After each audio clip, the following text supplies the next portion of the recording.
අයිබෝවන් යාළුවනේ අදත් අපි හම්බෙන්නේ අම්මාගේ රස කුස්සිය YouTube නාලිකාව තුළින් යාළුවනේ අපි අද හදන්න යන්නේ විශේෂ කෑම වර්ගයක් විශේෂ හැම ශරීරයේ හැම ඉන්ද්‍රිය පද්ධතියේ සෑම තැනකටම ගුණ දෙන බොහොම වටිනා කියන දුර්ලභ ව්‍යංජනයක් අපි පිළියෙල කරන්න සූදානම් වෙන්නේ. එතකොට යාළුවනේ මෙතන අපි අතර තියෙනවා ගස්ලබු ගෙඩියක් තියෙනවා, කෙසෙල් බඩකින් ගතපු කෙසෙල් බඩයක් තියෙනවා, එතකොට හාල් ටිකක් තියෙනවා, පරිප්පු ටිකක් තියෙනවා,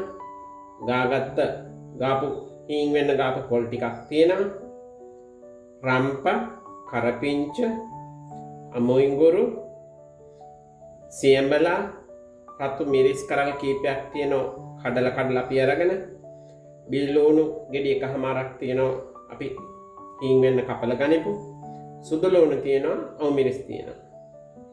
ඔය ටික තමයි අපි අතර තියෙන්නේ. ඊට පස්සේ යාළුවනේ අපි අතර තියෙන තවත් 3-5 පොඩි ප්ලේට් එකක්. එතන තියෙනවා අමු 3-5, බෙදපු 3-5, කහ කුඩු, අබ ඇට, කුරුඳු පොතු, එනසල් සහ කරාබනටි. එන්සල් මේවා 3ක් තියෙනවා, කරාබනටි 3ක් තියෙනවා. කෙසෙල් බඩ ව්‍යංජනේ තමයි අපි පිළියෙල කරන්න යන්නේ. අපි කෙසෙල් බඩ ව්‍යංජනේ පිළියෙල කරන්න යන්නේ 3-5 බෙදලා පොල්, හාල්, පරිප්පු සහ 3-5 ටික ඔක්කොම එකට බෙදලා කුඩු කරලා ඒ විදිහට තමයි අපි ආහාරය පිළියෙල කරන්න සූදානම් වෙන්නේ. එතකොට යාළුවනේ අපි මේ බව කෙටියෙන් මතක තියාගන්න ඕනේ.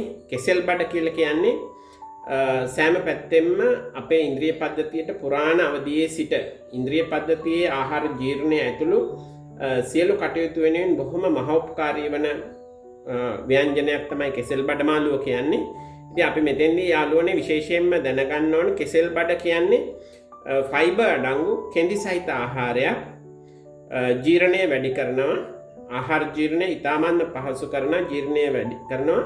මලබද්ධයේ තියෙන ඕනම කෙනෙකුට සුදුසු ආහාරයක් තමයි කෙසෙල් බඩ කියලා කියන්නේ. කෙසෙල් බඩ විතරක් අපිට ආහාරයට ගන්න බැරි නිසා ආදි කාලයේ සිටම සාමාන්‍යයෙන් අපි කෙසෙල් බඩත් එක්ක ගස්ලබු ගැටයක්, ගස්ලබු බාගෙට පැහිච්ච ගස්ලබු ගෙඩියකුත් අපි ඒකට එකතු කරනවා. ඒක තමයි ඉදා ඉඳලා පැවතගෙන එන පුරාණ කාලේ ඉඳලා පැවතගෙන එන ක්‍රමය.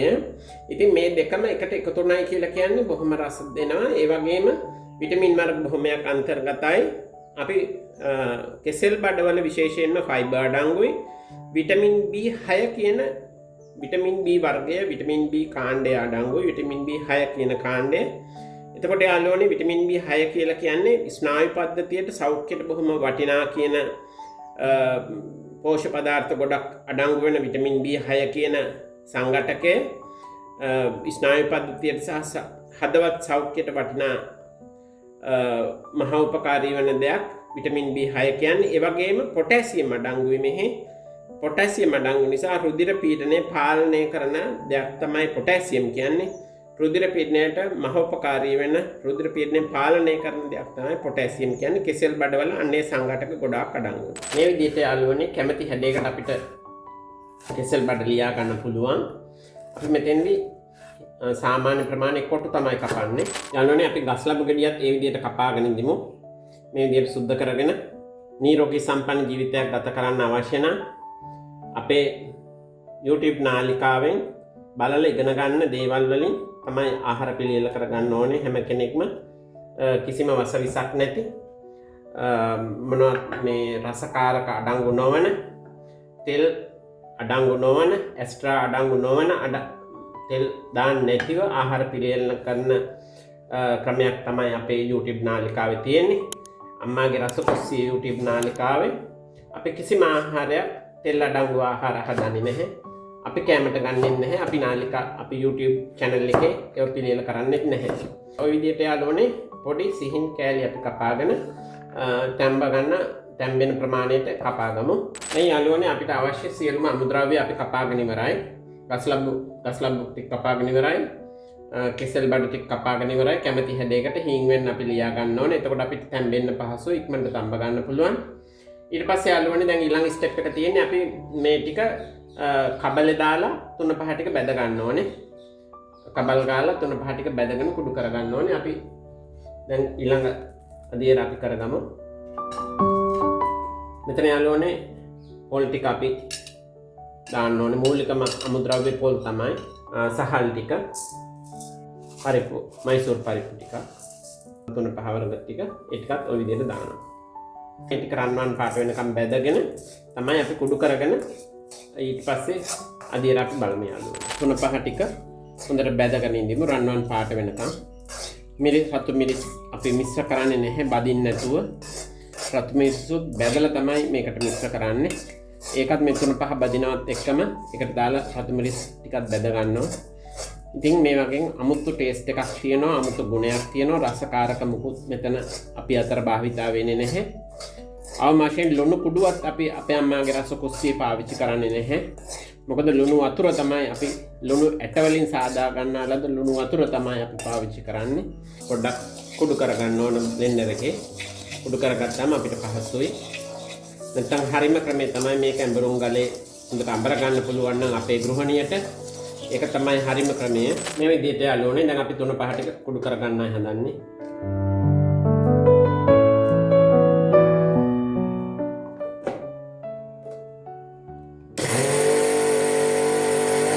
දැන් යාළුවනේ අපි ලිපේ තියන්නයි සූදානම් වෙන්නේ. මුලින්ම ගස් ලබු ටික අපි දානවා භාජනයට. කෙසෙල් බඩ ටික, බීලෝණු, කරපිංච, අමු ඉඟුරු, සුදු ලූණු, අමු මිරිස්, රම්පා සහ සියඹලා. ඒ ඔක්කොම අපි එකතු කරනවා ලිපේ තියන සූදානම් වෙන නිසා. ඊට පස්සේ යාළුවනේ අපේ 3-5 මිශ්‍රණය තමයි අපි එකතු කරන්න යන්නේ. අපි මේකේ සියලුම 3-5 වර්ග අඩංගු නිසා බැදගත් 3-5 මේ විදිහට දානවා. ඊට පස්සේ යාළුවනේ අපි පොල් කිරි එකතු කරනවා. මිටි කිරි, දිය කිරිත් අපි දාලා පොඩ්ඩක් තම්බ ගන්න ඕන. මිටි කිරි, දිය කිරි දෙකම එකට දාලා තමයි අපි ලිපේ තියන්නේ. ඊට පස්සේ යාළුවනේ අවශ්‍ය ප්‍රමාණයට අපි එකතු කරන්නේ ලුණු තමයි. ලුණු ආපහු දෙවනුව දා ගන්න පුළුවන්. අපි ඇතයි කියන හිතන ප්‍රමාණයට ලුණු එකතු කරනවා. ඊට පස්සේ අපි දැන් හොඳට මේක මිශ්‍ර කරනවා. ඔය විදිහට තමයි යාළුවනේ අපි කෙසෙල් බඩ ව්‍යංජනය පිළියෙල කරගන්න. මෙතෙන්දි විශේෂයෙන්ම අපේ යාළුවෝ මතක තියාගන්න ඕනේ එම්බොන් කියන කෙසෙල් වර්ගයේ කෙසෙල් බඩේ විතරයි අපි මේ ආහාරය පිණිස පිළියෙල කරගන්න නැත්තේ. මොකද හේතුව එම්බොන් කියන කෙසෙල් වර්ගයේ කෙසෙල් බඩය හැදුවන් පස්සේ කෙසෙල් බඩ මාළුව තිත්ත රසක් වෙනවා. කෙසෙල් බඩ මාළුව තිත්ත රසක් වෙනවා. එම්බොන් වල විතරයි අපි ආහාරය පිණිස කෙසෙල් බඩේ යොදා ගන්න නැත්තේ. අනිත් සෑම කෙසෙල් වර්ගයකම සීනි කෙහෙල්, එම්බොල්, පුවාලු, කෝලි කුට්ටු, ජයසූරිය පුවාලු, අලු කෙසෙල්, ඒ වගේ ඕනම කෙසෙල් වර්ගයක කෙසෙල් බඩයක් අපිට මේ විදිහට ආහාරය පිණිස පිළියෙල කරගන්න පුළුවන් යාළුවනේ. දැන් මේක මේ ආකාරයට අපි වහලා තැම්බෙන්න අරිනවා. දැන් මේක හොඳට තැම්බිලා ඉස්ම හිඳුනායින් පස්සේ ලුණු බලලා අපි ලිපෙන් ඉවත් කරගන්නයි තියෙන්නේ. යාළුවනේ අපේ අම්මාගේ රස කුස්සියේ අද පිළියෙල කරපු කෙසෙල් බඩ මාළුවේ අවසාන අදියරටයි අපි ඇවිල්ලා තියෙන්නේ. දැන් තමයි අපි මේක ලිපෙන් බාගත්තේ. ඉතින් යාළුවනේ මෙහෙමයි අපි ඔය හදපු පිළිවෙල තමයි කෙසෙල් බඩ මාළුව හදන්නේ. බොහොම ප්‍රණීත ආහාරයක්. බැලුවහම පේනවා තාම මේ දුම යනවා. මලබද්ධයට එහෙම බොහොම ඉවහල් වන ආහාරයක්. තන්තු මලබද්ධයේ තියෙන ඕනම කෙනෙකුට බොහොම ප්‍රයෝජනවත් වන ආහාරයක්. වැඩිපුර තන්තු සහිත ආහාරයක්, කෙඳි සහිත ආහාරයක්. ඉතින් ඒ නිසාවෙන් ඉස්සර කාලේ ඉඳලා පැවතගෙන එන ආහාරයක්. අපේ අම්මාගේ රස කුස්සිය YouTube නාලිකාව තවමත් ඔබ subscribe කරලා නැත්නම් subscribe කරලා bell icon එක click කරලා share කරලා like කරලා විශේෂයෙන්ම යාළුවනේ අපිට comment එකක් දාන්න. අපේ එළවලු අපි හදන දේවල් YouTube නාලිකාවේ අපි පළ කරන දේවල් සම්බන්ධව ඔබ හැම දෙනාගෙම comment එකක් බලාපොරොත්තු වෙනවා. හොඳයි යාළුවනේ, මේ වගේ තවත් රසබර, වැදගත් වන, ප්‍රයෝජනවත් වන තවත් වීඩියෝවකින් අපි මෑතකදීම හමු වෙමු. ඔබ හැම දෙනාට සුබ දවසක් වේවා.